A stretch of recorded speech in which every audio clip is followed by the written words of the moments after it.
Hey everybody, it's Grizz back with another video with a guest appearance of VMAX.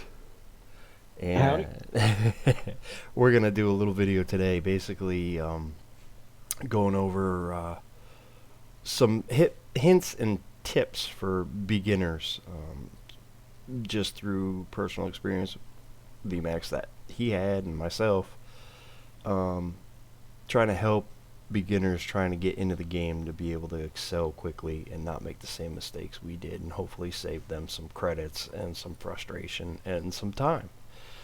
And basically, our opinion of the easiest aircraft and easiest lines to go down is basically what we're going to discuss here today. So I'll start off by asking VMAX a simple question. What nationality, what line, what class of aircraft? That's a great question because the biggest mistake a beginner can make is go down the wrong nationality, the wrong line, because each nationality has their own strengths and weaknesses. Um, I want to first start out saying, Bobby, it's like a person trying to learn to drive. They can either learn to drive in a small compact car or they can learn to drive in a semi. And that's basically the difference between some of the nationality lines. Um, I would say for a beginner, there's only two nationality lines that they should go by, and that's the Japanese UK. The planes are very forgiving, very maneuverable, decent guns. They do have their weaknesses, but nothing like some of the lines that you could make the mistake to go down, like American. Um, Very non-friendly to beginners, the American line. So, Absolutely, I would I mean, agree. the best nationality I would say, bar none, would be Japanese or the UK line. Okay, excellent. And based on that, what class? Fighter, heavy fighter, multi-role. Um, let's see what else is in the Japanese line. Both those nationalities have the same thing. It's fighter, heavy fighter, or multi-role. Yeah, no, a beginner should definitely go with the fighter first, and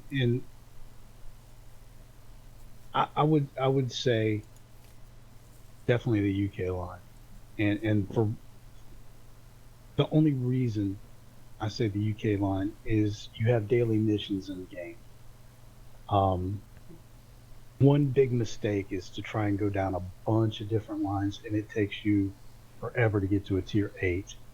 You want to get to the tier 8 as fast as you can when you begin playing this game, and you want to concentrate on one line to do it.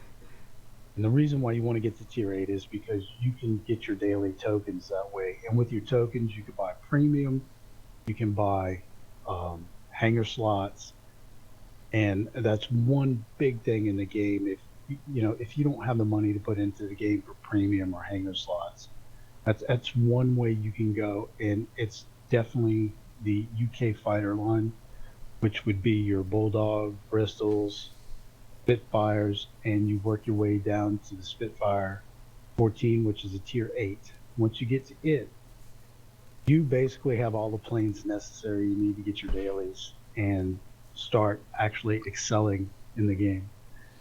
And just to kind of go into the explanation of the dailies a little bit deeper too, so you don't make the mistake of selling some of those aircraft to in a rush to get to tier 8. The dailies require you to complete the specific uh, things that it wants you to complete in aircraft from tier 1 to 4, tier 5 to 7, and then in tier 8 to 10. So you got to do it in all three categories in order to get the tokens for that daily, whether it be shoot down a certain number of aircraft or assist in doing so or something of that matter.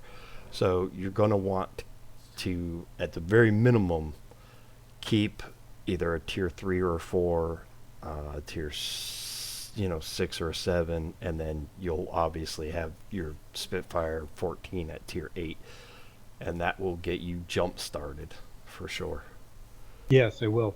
And like I said, the biggest mistake a new player would make would be going down the wrong nationality line and the wrong plane line.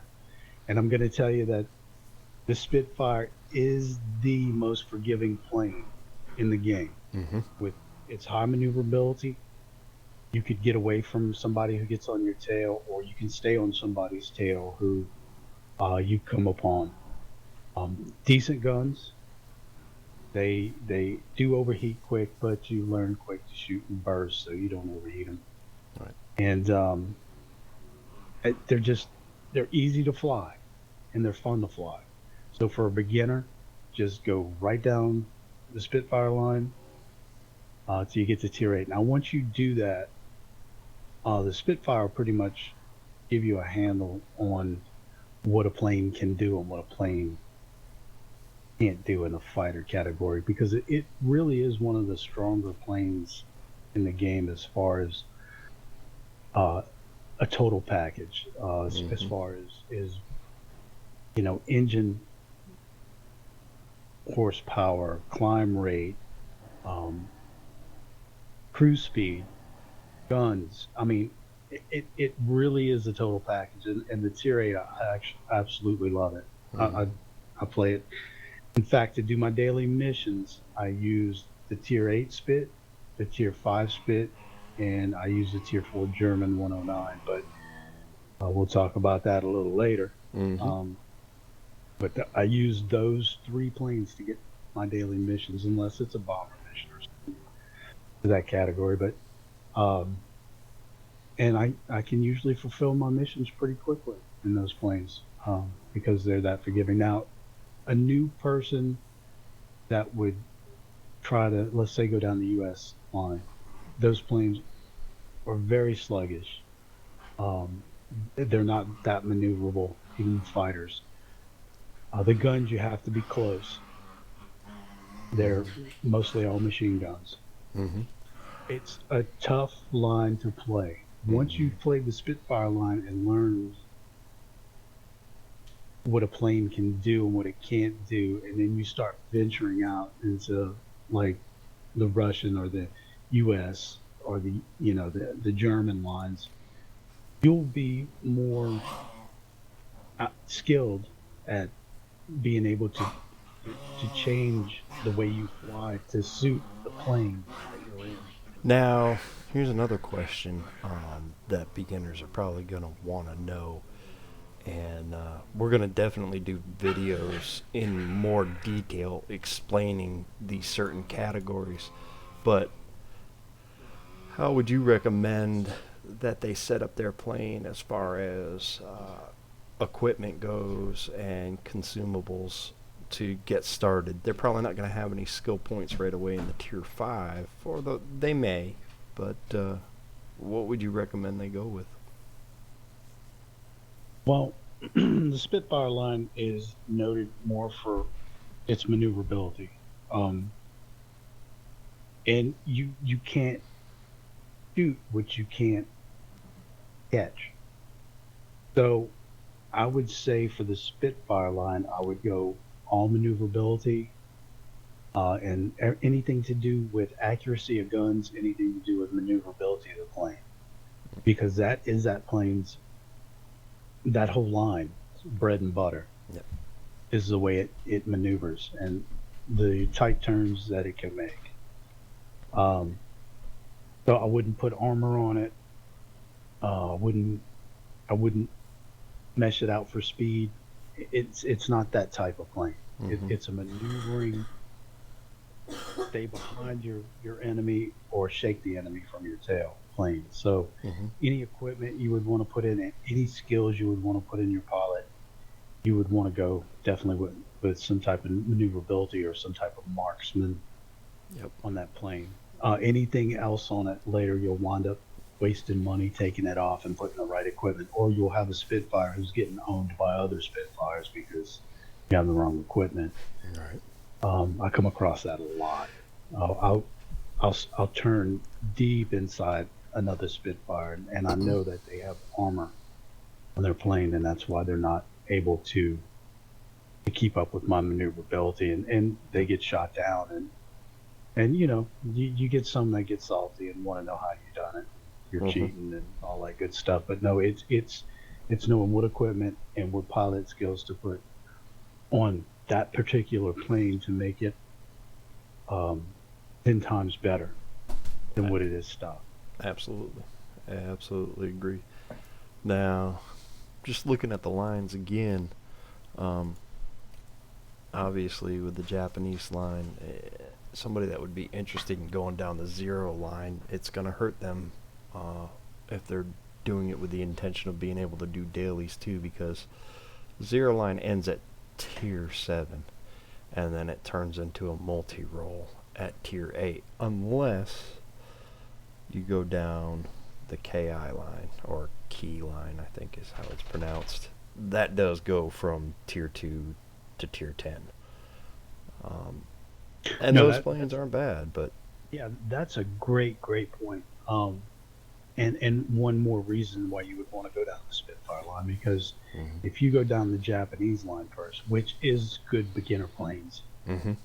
um, let me first talk about the Japanese Zero. Awesome fighter. It has decent firepower. The maneuverability on it is wonderful. It doesn't get any better than the Zero when it comes to maneuverability. The plane is slow, which could be good for a beginner because they don't get into situations. They're not the first one into a situation. All right, and it'll be a lot harder for them to get themselves into trouble with something slower. It would be, Mm-hmm. but the problem with this plane is it does not handle at the higher altitudes, and a new person's going to want to see is going to see an enemy plane, and the enemy plane could be hovering at 2,000 meters, and they're going to try to Climb up to it. climb to it, yes, Yep. and wind up sitting there stalled because the plane just it's not a high altitude plane at all, and that's when they get burnt down. So it's tougher than the Spitfire to play because you have to know the limitations of the plane, and you can't try and fly past the limitations because the plane is so slow. It Mm-hmm. makes it a very easy target when you're sitting there stuck in the air and not moving because you're sitting in a 10-second stall. Yep. It's a tougher plane to fly, but I love my Zeros, and I think the A7M Tier 7 is a very fun, very dangerous plane. Yeah, well, I love Um, mine. yeah. Now the KI line, that's a different animal. The KI line still have the maneuverability. You have a little bit more horsepower. The plane isn't as slow as the Zero, especially when you reach the Tier 6, KI-61. Mm-hmm. You start to pick up a lot of horsepower that you didn't have with the smaller tiers in the KI line. And then the KI-84 is just a beast. You set that plane up right and you give your pilot the right skills, and it's a completely different plane from stock. I mean, it just can't say enough good things about the KI-84. It's wonderful. Absolutely. Absolutely. But the Japanese line is a little bit more advanced as far as um, learning how to fly a Mm-hmm. plane for a beginner. Yep. Now, I think my suggestion would be definitely the UK Spitfire line all the way to Tier 8 if you're a new player. Yep. Once you get to the Tier 8, like I said, you've flown enough missions, you've done enough, you kind of know what how a plane handles and what it can and can't do. If you want to try another line, then um, say you want to do attack fighter, or you want to try the Japanese line, you go down the fighter line, the KI line, or whatever. That would be awesome. But to start out in a heavy fighter or a multi-role fighter would be the biggest mistake a new person can do, and that's in any nationality because those planes fly so different. Hmm. They're They're like, sluggish yep, in maneuverability. They may have good firepower, but what is good firepower going to do for you when you can't outmaneuver any other planes on the map and you have people shooting you down constantly? I mean, that gets aggravating, and you probably lose a lot of new players due to the aggravation of picking the wrong type of plane to start out with. right. And I, if I would have started out with a heavy fighter or a multi-role fighter, I probably wouldn't have stuck with the game. I'd have probably got aggravated and gave it up. Hmm. Hmm. And I think that's what's so important about this video. People looking for information on the game stumble across this, and they hadn't been playing for a long time, and they're aggravated with the game. They see this video, and maybe they can jump into the Spitfire line and give it another try. Absolutely. Absolutely. All these planes from American all the way through to UK in the line. I mean, all these planes are great planes. You just have to know how to fly them, what their strengths are and what their weaknesses are, and play into their strengths and stay away from the weaknesses. Yep.